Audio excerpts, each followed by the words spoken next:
ዘኪዮስ የሚባል ሰው ኢየሱስን ለማየት ዛፍ ላይ ወጣ ይላል። ዘኪዮስ ቀራጭ የሆነ ሰው ይሄ ነው። የሚገርማችሁ ሃይማኖት ስለገፋቸው፣ ማህበረሰቡ ስለገፋቸው፣ ማንም ስለማይቀበላቸው፣ ገንዘብ ቢኖራቸው ቤት ቢኖራቸው የተናቁ ስለሆኑ ኢየሱስ ክርስቶስ በዚያ ሲያልፍ ዘኪዮስ ከፍተኛ መንፈሳዊ ረሃብ ስለነበረበት፣ ከፍተኛ መንፈሳዊ ጥማት ስለነበረበት ዛፍ ላይ ወጥቶ ኢየሱስን አየ። ኢየሱስን ዛፍ ላይ ወጥቶ አየ። ኢየሱስም እንደዚህ አለው፣ ዘኪዮስ ና ውረድ፣ ቤት እገባለሁ አለው። ኢየሱስ ዘኪዮስ ቤት ሲገባ ዘኪዮስ ከየግድግዳው ስር ነው ብር ያወጣው። ብር አለው ግን ቤተሰብ የለውም። ብር አለው ግን ክብር የለውም። ብር አለው ግን ማህበረሰቡ ንቆታል፣ ገፍቶታል። ከፍተኛ መንፈሳዊ ረሃብ ውስጥ ነበር የነበረው። በዛን ዘመን መጽሐፍ ቅዱሳችሁን በደንብ ካነበባችሁት ይገርማችኋል። ቀራጮች አያመቻምቹም፣ እውነታውን አይሸሹም፣ ሐቁን ነው የሚኖሩት። ኃጢአታቸውን ነውራቸውን ሁሉ አገር ሁሉ ያውቀዋል። ኢየሱስን በዋነኛነት የሚከተሉ ሰዎች ቢኖሩ ቀራጮች ናቸው። ኃጢአተኞች፣ ቀራጮች፣ አመንዝሮች ብዙ ቁጥር ያላቸው ሰዎች ይከተሉት ነበር። ማርቆስ ወንጌል መጽሐፍ ምዕራፍ 2 ቁጥር 15 ላይ ስታነቡ አንድ የሚገርም ቃል ታገኛላችሁ። እጅግ በጣም ብዙ ቁጥር ያላቸው ቀራጮች ይከተሉት ነበር ይላል። ለምጻሙ ስምዖን በቤቱ ድግስ ደግሶ ኢየሱስን አስገብቶት ነበር ይላቸዋል። በከፍተኛ ሁኔታ ቤተሰብ የናፈቃቸው፣ መንፈሳዊ ሕይወት የናፈቃቸው፣ ለውጥ የሚፈልጉ አይነት ሰዎች ናቸው።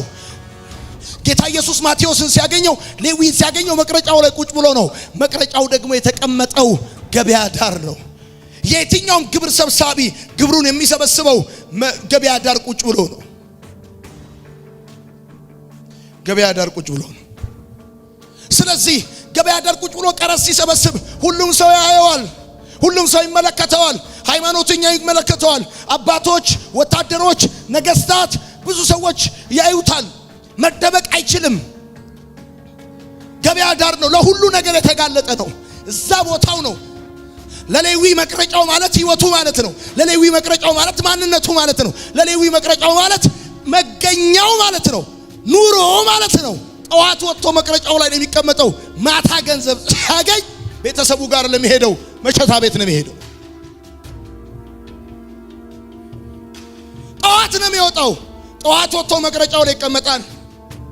ሲቀርጡሎ ቀረጥ ሲሰበስብ ውሎ ሲመሽ ብሩን ይዞ የሚሰጠው ቤተሰብ የለውም፣ ትዳር የለውም፣ ልጆች የሉትም፣ መንፈሳዊ ህይወት የለውም። ስለዚህ ኑሮ ከመቅረጫው ወደ መሸታ ቤት፣ ከመሸታ ቤት ወደ መቅረጫው። ገንዘብ ያገኛል፣ ቀኑ ሙሉ ይሰራል፣ ማታ ሴተኛ ዳሪ ጋር ይገባል። ጠዋት ይወጣል፣ እዛ ጋር ይቀመጣል። ቤት አለው፣ ገንዘብ አለው፣ ግን ቤተሰብ የለውም። በጣም ይገርም አይነት አኗኗር ቢኖር ሰው ነው። ያ መቅረጫው ላይ ቁጭ ብሎ ነው ኢየሱስ ያየው። ያ መቅረጫው ማለት ቤተሰቡን ያሳጣው፣ ክብሩን ያስጣለው፣ መንፈሳዊ ህይወቱን ያስጣለው፣ ያስናቀው፣ እንዲጠላ ያደረገው ጉዳይ ነው ያ መቅረጫው። ያ መቅረጫው ማንነቱ ነው። ያ መቅረጫው ህይወቱ ነው። ያ መቅረጫው ውሎ ነው። ከዛ መቅረጫ ውጪ ህይወት የለውም። እዛ መቅረጫ ላይ ነው የሚውለው የሚያመሸው። ከቤት ሲወጣ 2 ኮረጆ ነው ይዞ የሚወጣው። አንዱ ለመንግስት፣ አንዱ ለራሱ ነው። 100 ብር ግብር ቢሰበስብ 20 ብር ለራሱ፣ 80 ብር ለመንግስት ነው የሚያደርገው። ብር አለው። እዛ መቅረጫ ላይ ቁጭ ብሎ ነው የሚውለው። እንደነገርኳችሁ መቅረጫው ማለት ለሌዊ ማንነቱ ነው፣ ህይወቱ ነው። የተናቀበት፣ የተጠላበት፣ ቤተሰቡን ያጣበት፣ ማህበረሰቡ እሱን የናቀበት፣ መንፈሳዊ ህይወቱን ያጣበት ቦታ ነው። የተተወበት፣ የተገለለበት፣ ክብሩን የጣለበት። ቤተሰቦቹ የሱ የሥጋ ዘመዶቹ ሊቀ ካህናት፣ ካህናትና የመቅደስ አገልጋዮች ናቸው። ከስራው ከውሎ ከእንጀራው የተነሳ ግን ወደ መቅደስ እንዳይጠጋ ከልክለውታል። የሱ ዘመዶች እስከ ውስጠኛው የመቅደስ ክፍል ይገባሉ፣ እሱን ግን ከደጅ ይከለክሉታል። እዛ መቅረጫው ላይ ቁጭ ብሎ እያለ እየቀረጠ እያለ ገንዘብ እየሰበሰበ እያለ ከሰው እየነጠቀ እያለ እየወሰደ እያለ ጌታ ኢየሱስ ሲያልፍ አይ ጌታዬ እጅ ከፍንጅ አየው። ብዙ ሃይማኖተኞች እዛው መቅረጫው ላይ ቁጭ ብለው ፊታቸውን አዙረዋል። እዛ ቦታ ስለተቀመጠ ብዙዎች ንቀውታል፣ ጠልተውታል። ቤተሰቡን አጥቷል፣ ተጠልቷል፣ ተንቋል፣ መንፈሳዊ ሕይወቱን አጥቷል። የኔ ጌታ በዛ በኩል ሲያልፍ ማቴዎስ ሕይወቴ ነው፣ ሌዊ ማንነቴ ነው፣ እንጀራዬ ነው፣ ኑሮዬ ነው ብሎ የተቀመጠበት ያ ቦታ ላይ ጌታዬ ሲያልፍ አየው። የሚገርመው የኔ ጌታ መች እንደሌሎቹ መቅረጫውንና ኃጢያቱን ብቻ እየመሰላችሁ ውስጡ ያለው መዝገብም አይቶ ነበር። ለካ ማቴዎስ ከአዲስ ኪዳን መጽሐፍ ክፍሎች ውስጥ 27 ቻፕተር የጻፈው ማቴዎስ ነው። ሲያየው ኪዳኑን አየ፣ ሲያየው ውስጡ ያለው መዝገብ አየ። ሰው ሲያይ ኃጢያትን ያያል፣ ሰው ሲያይ ነውርህን ያያል፣ ሰው ሲያይ ድካምህን ያያል። እሱ ግን ሲያይ ውስጡ ያለው መዝገብ አየ። ዛሬ ከሰዓት እነግርሃለሁ እግዚአብሔር አምላክ ልክ እንደዚህ የከበረ መዝገብ ከውስጥ ያያል። አልሰማኝም ያልኩትን አየው የኔ ጌታ አየው። ያ ቤተሰቦቹ የናቁት ማህበረሰቡ የከፋው ሃይማኖት የማያስጠጋው ያ አመንዝራ ያ ሌባ ያ አታላይ ያ ወንበዴ ያ አይጠቅምም የተባለው ጌታ አየው። ሰው ሲያይ ሊታዘብ ያይሃል፣ ሰው ሲያይ ሊያወራብ ያይሃል። የኔ ጌታ ግን ከተቀመጠበት እንደዚህ ያለው ና ተከተለኝ አለው። ና ምንም የሚያስከትል የሌለ ነገር የሌለውን ስማ። ሰው ሲያይ ሊያወራብ ያይሃል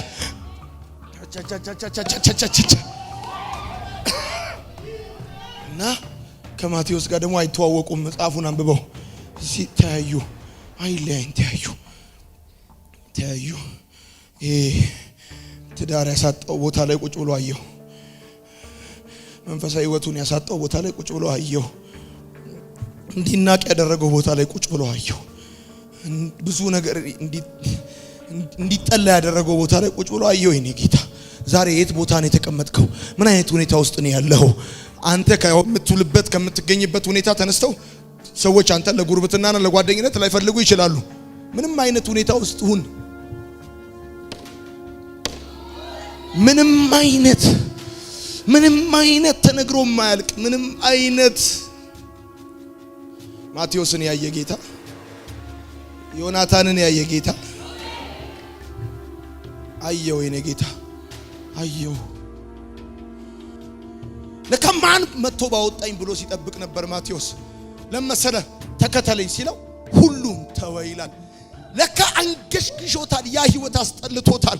ከዛ መቅረጫ ላይ ለመነሳት አቅምን ያጣው፣ ጉልበትን ያጣው፣ መጥቶም ያነሳው መጥቶም ያወጣው ነው ያጣው። ሁሉም የሚመጣ ጣት የሚቀስርበት ነው። ሁሉም የሚመጣ ኃጢያቱን የሚያወራበት ነው። አሁን ግን ኃጢያቱን የሚያወራበት ጣቱን የሚቀስርበት ሳይሆን ደሙን ያፈሰሰለት ጌታ መጣ። ዛሬ ነግረሃለሁ፣ ቆሻሻ በኢየሱስ ደም ይታጠባል።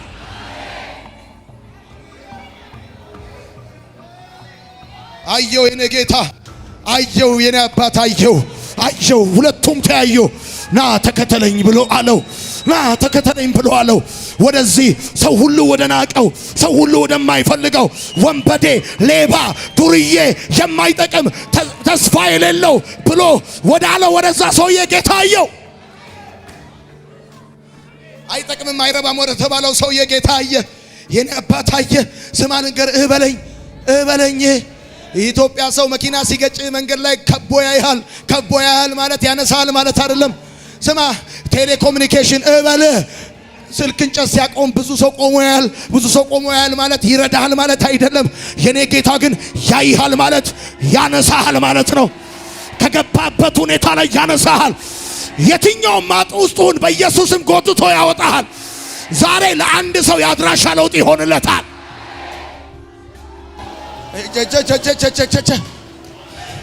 ይሄን መዝሙር የዘመረ ይመስለኛል ሌዊ። ይሄን መዝሙር የዘመረ ይመስለኛል። የራቀ ሰፈሬን ጠንክሮ የታጠራጥሬን ምክንያት ፈልጎ ፈጥሮ የራሱን ሰበብ ተቀምጦ ቆየኝ ከጉድጓዱ አጠገብ። የራቀ ሰፈሬን ጠንክሮ የታጠራጥሬን ምክንያት ፈልጎ ፈጥሮ የራሱን ሰበብ ተቀምጦ ቆየኝ ከጉድጓዱ ይህ መዝሙር የዘመረ ይመስለኛል። ሳላውቀው ማንነቱን የነፍሴን መድኃኒት እንዲህ ያልኩት ስደረድር ምክንያት ለጥቆ ገባና ወደ ሕይወቴ ባህር ለራሴው ነገረኝ የራሴን ምስጢር የሚጠጣው ውሃ በኔ ዘንድ ፍለጋ መች ቆመ ከደጄ ራሱን ሊያረካ ሕይወትን ሊቸረኝ ከከበቡኝ ሁሉ አፋቶ የራሱ አረገኝ በፍቅሩ። ስማኝ ልንገርህ፣ ይኸውልህ ስማኝ፣ እኔ ነኝ ቁጭ ብሎ ገበያ ዳር እየቀረጠ ቤተሰቦቹ ከሰል ሊገዙ ሲሄዱ እንዳላየ ሆነው ነው የሚሄዱት። ብዙ ሃይማኖት ሰዎች መርሳት የሌለብን ነገር ይሄ ልጅ ቤተሰቦቹ ሊቀ ካህናትና ካህናት የመቅደስ አገልጋዮች ናቸው። የሙሴ ሕግን ያውቃል፣ የነቢያትን መጽሐፍ ያውቃል። የሃይማኖት አባቶች የሚያስቀድሱና የሚቀድሱ ዘመዶቹ ሲያልፉ ፊታቸውን ያዞራሉ። ቀኑ ሙሉ ፀሐይ ላይ ቁጭ ብሎ ገንዘብ ሰብስቦ ማታ የሚሄደው ማለት ሄዶ የሚያገኘው ቤተሰብ የለውም። ምን አይነት የስነ ልቦና ቀውስ ውስጥ እንዳለ ይሄ ሰውዬ ዝም ብዬ ለማሰብ ሞክራለሁ። ይሰራል። መጽሐፉ ራሱ የሚለው እንደዚህ ነው። አንድ ሰው የጽድቅ ህይወት ስታንዳርድ ማድረግ ሲፈልግ እንደዚህኛው ቀራጭ ስላላረከኝ ነው የሚለው። የኃጢአት ፓኬጅ ነው። ኃጢአትን ባዘረዝርም እንደዚህኛው ቀራጭ ስላላረከኝ ካልክ ይበቃል። ሁሉም ኃጢአት ያለበት ሰው ነው። ቤተሰብ የናቀው ሰው ነው። ማህበረሰቡ የገፋው ሰው ነው። የትኛውንም ሴት ለትዳር ቢጠይቃት እሺ ማትለው አይነት ሰው ነው። የተማረ ሰው ነው። አቅም አለው። መንፈሳዊ ዕውቀት አለው። ቤተሰቦቹ አገልጋዮች ናቸው። እሱም በደንብ ያውቃል። እና እዛ መቅረጫው ላይ ቁጭ ብሎ ነው የሚውለው። ብዙ ሰዎች መተው አይተውት አልፈዋል። ስራው ነው፣ ህይወቱ ነው፣ ማንነቱ፣ ውሎው ነው።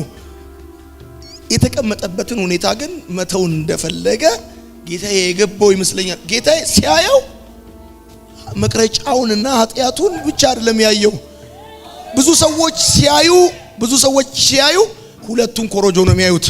የኔ ጌታ ግን ልብ ውስጥ ያለውን መዝገብ አይቷል፣ ገብቷል። ምክንያቱም የኔ ጌታ አይኖቹ በምድር ሁሉ ዙሪያ ናቸው። በምድር ሁሉ ዙሪያ ናቸው። ሰው እንደሚያይማ የኔ ጌታ ከዛ ሁኔታ ማን መጥቶ እንደሚያነሳው ከዛ ሁኔታ ማን ወጥቶ እንደሚያወጣው ነው የሚያስበው።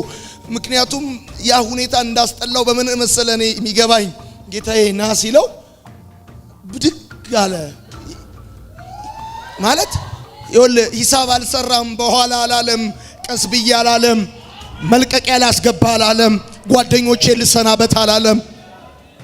ወዲያው ተነሳ። ካየኸኝማ ኃጢአቴ፣ ነውሬ፣ ቆሻሻዬ፣ ጭካኔ፣ በደሌ ሳይከለክልህ እኔን ከጠራኸኝማ ና ካልከኝማ ወዲያው ሂሳብ ሳይሰራ በኋላ አላለም፣ ጓደኞቼ ልሰናበት አላለም፣ መልቀቂያ ላስገባ አላለም። ምንም ያለው ሌላ ነገር የለውም። ከጠራ ብድግ አለና ጌታን ወዲያው ሁሉን ተወ ነው የሚለው። ወዳጄ ሁሉን ትቶ መከተል ከባድ ነው። እማታውቀውን ሰው መከተል ከባድ ነው። ስር የሰደደ ልምምድን ትተህ መከተል ከባድ ነው። እሱ ብቻ አይደለም። ይኸውልህ ምንም እንኳን አሕዛብና ኃጢአተኞች ቢሆኑም እዛ በሥራው አማካኝነት ያፈራቸውን ጓደኞችን ትቶ መከተል ከባድ ነው። ጓደኞቼ ያላለ ስራዬ ያላለ። በጣም የሚገርም ነገር ልንገርህ። ሌዊ ሁለት ኮሮጆ አለው። ኢየሱስ ግን ለልብሱ ኪስ የለውም። ሁለት ኮሮጆ ያለው ሰው ኪስ የሌለውን ሰው የኔ ተከተለው። ሌዊ እኮ ቤት አለው። ኢየሱስን ቤቱ ወስዶ ነው የጋበዘው። ኢየሱስ ግን ለወፍ እንኳን ጎጆ አላት አለና ለኔ ግን ምንም ቤት የለኝም አለ። ሌዊ እኮ ቤት አለው። ኢየሱስ ቤት የለውም። ቤት ያለው ቤት የሌለውን ሰው እየተከተለው። የሚገርም ነው። ሁለት ኮሮጆ ያለው ሰው ለልብሱ ኪስ እንኳን የሌለውን ሰው ተከተለው። ለምን መሰለ? ማቴዎስ ያለው ብዙ ነገር በምድር የሚቆጠር ነገር ሊኖር ይችላል። ማቴዎስ የሌለው ኢየሱስ ግን ያለው በጣም ብዙ መሰረታዊ ጉዳይ አለ። ማቴዎስ ብር ነው ያለው፣ ኢየሱስ ግን የዘላለም ሕይወት አለው። አሜን በላንተ። ማቴዎስ ቤት ነው ያለው፣ ኢየሱስ ግን የዘላለም መንግስት አለው። ሁሉን ትቶ ደግሞ እኮ የሚገርምህ በአይሁዳውያን ዘንድ ስተተኛ የተባለን ኢየሱስ መከተል ራሱ ከባድ ነው። ከቀራጭነት ወደ ከሃዲነት ነው የተቀየረው። ልክ ኢየሱስ ሲጠራው በኋላ አላለ፣ ቀስ ብዬ አላለ፣ ተመልሰና አላለ፣ ሂሳብ ልስራ አላለ፣ አንተ ማና አላለ። ይሄ ማን ነው እኔም በፍቅር ተጠግቶ የጠራኝ? ምክንያቱም ብዙ ሰው ሳንቲም ሰጥቶት መልስ ሲሰጠው መልሱን ስለነካ እጁን ይታጠባል። ይሄ ማን ነው ሰው ሁሉ የሚጸየፈኝን እኔን ተጠግቶ የጠራኝ? ተጠግቶ የጠራኝ ማን? ብድግ አለ፣ ተነሳ። ሁሉን ትቶ ሁሉን ተወ፣ ተከተለው ይላል መጽሐፍ ሲናገር። ከዛ ወዲያውም እንደዚህ ያለው ይላል፣ እባክህን ግብዣ ላድርግልህ ወደ ቤቴ ግባ አለው። ምክንያቱም በዛን ዘመን ቀራጮች አንድ ስታንዳርድ ነበራቸው። ሰው ከተጠጋቸው እግዚአብሔር የታረቃቸው ይመስላቸዋል። ሰው ከቀረባቸው የፍቅሩን መገለጫ አደረገለት። በጣም የሚገርም ነገር ልንገርህ። ከአዲስ ኪዳን የመጽሐፋችን ክፍሎች መካከል በመንፈስ ድሆች የሆኑ ጽድቅን የሚራቡ ብፁዓን ናቸው ያለው ለካ ማቴዎስ ኪሱ በገንዘብ ሞልቷል፣ ልቡ ግን በጽድቅ ተርቧል። መንፈሳዊ ረሃብ፣ መንፈሳዊ ሃንቅር ነበረበት። ከፍተኛ የሆነ የውስጥ ረሃብ ነበረበት። ለካ ዝም ብሎ ነው ሲበላ የነበረው። ለካ ናፍቆታል፣ ክብር ናፍቆታል፣ ህይወት ናፍቆታል፣ የእግዚአብሔር ህልውና ናፍቆታል። ለካ ሰው የሚያየው ኪሱ ውስጥ ያለውን ገንዘብ ነው። ወይኔ ለዚህ ነው በተራራው ስብከት ላይ በመንፈስ ድሆች የሆኑ ብፁዓን ናቸው አለ። ብፁዓን ናቸው። ለካ ከዛ ቤት ወሰደው፣ ግብዣ ጋበዘው። ለኃጢአቱ ይቅርታ ማሳያ ኢየሱስ ጌታ እንደሆነ ማረጋገጫውን የፍቅሩ መገለጫውን ግብዣ ጋበዘውና ሁሉን ትቶ ተመልሶ መጣ። ይልም ወደዛ ቤት ከጌታ ጋር ጌታ በሚውልበት ይውላል፣ ጌታ በሚያድርበት ያድራል። ተመልሶ አልመጣም ወደዛ ቤት። ሁሉን ተወ። አንድ የሚያስጠጋ፣ አንድ የሚወድ፣ አንድ ሰው ሁሉ የናቀውን ሰው የሚወድ ጌታ ናለው።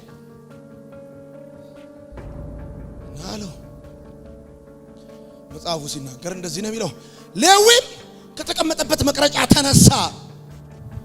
የሚገርምህ እዛ መቅረጫ ላይ ያሉ ሰዎች ደግመው እዛ ቦታ ላይ አላዩትም። ድጋሚ አልታየም። እንዲናቅ ያደረገውን ናቀው፣ እንዲጠላ ያደረገውን ጠላው።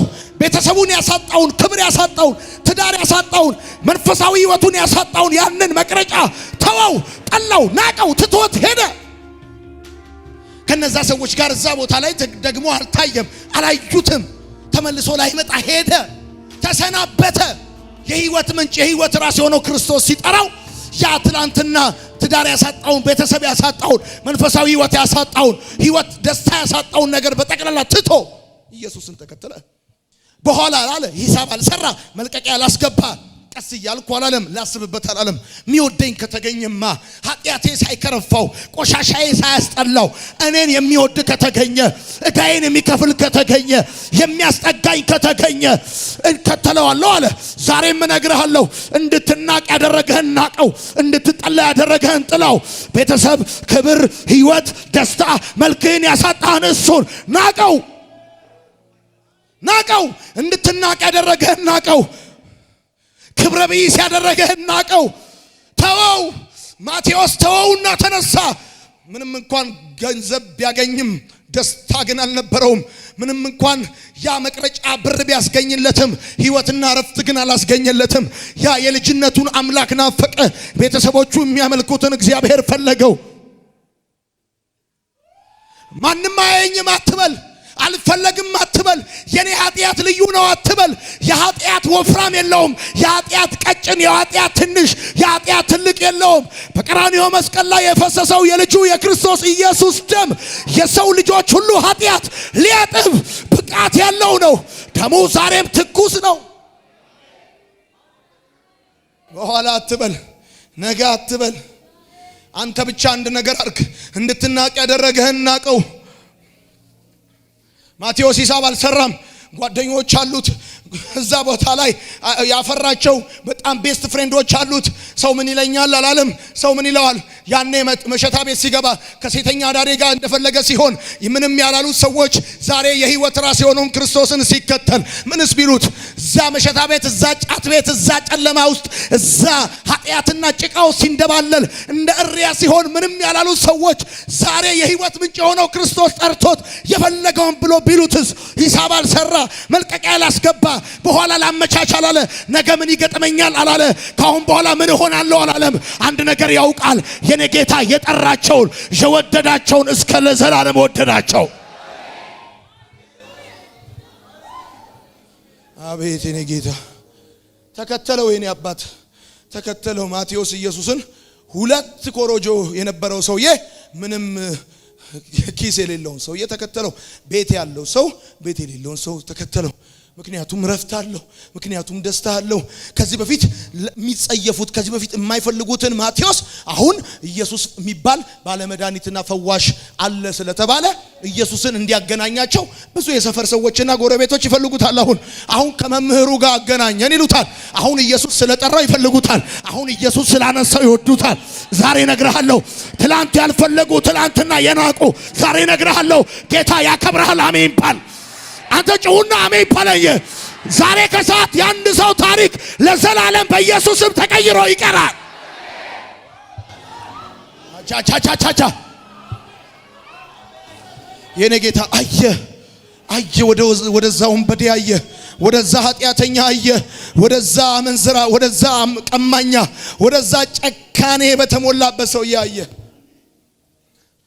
ማን መጽሐፍ ቅዱስን አውጥተ ስታነብ የአዲስ ኪዳንን የመጀመሪያ ክፍል ማቴዎስን ባለ 27 ምዕራፉን ያንን ባለ 27 ምዕራፍ የወንጌል የማቴዎስን ወንጌል ኢየሱስ በምድር ላይ የሰራውን ሥራ የጻፈውን ማቴዎስን ዓለም በጠቅላላ የሚያነበውን የማቴዎስ ወንጌልን የጻፈው እሱ ማቴዎስ አንድ ወቅት ላይ ኢየሱስ ሳያገኘው በፊት የኃጢአትና የጽድቅ ማነጻጸሪያ የአረመኔዎችና የጨካኞች የቀማኞችና የአመንዝሮች ማሳያ ተደርጎ ይቆጠር የነበረ ሃይማኖት ማስጠጋው ቤተሰቦቹና የሥጋ ቅርብ ዘሮቹ በጠቅላላ የናቁት የከፉት ለምንም አይጠቅምም የተባለ ለትዳር አንድም ሴት የማትፈልገው ያ ተራና የተናቀ የኃጢአት ሁሉ ማሳያ የተባለው ሰው ኢየሱስ ጠርቶት ነው 27 ምዕራፍ ከውስጡ የወጣው ዛሬ ነግርሃለሁ የምትታወቀው ድንጋይ ላይ በመቀመጥ ሊሆን ይችላል በሌብነት ሊሆን ይችላል በኃጢአት ሊሆን ይችላል ባረመኔነት ሊሆን ይችላል ይሄንን መታወቂያ ይሄንን ስም ይሄን ምሳሌ እግዚአብሔር ለአንዴና ለመጨረሻ ጊዜ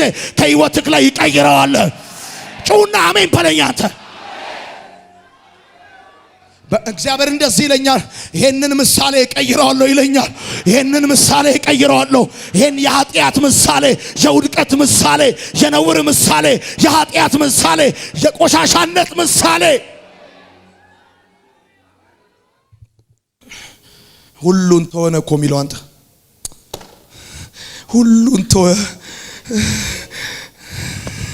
ሁሉን ተወና ምንም ሳይዝ ሁሉን ትቶ ሂሳብ ሳይሰራ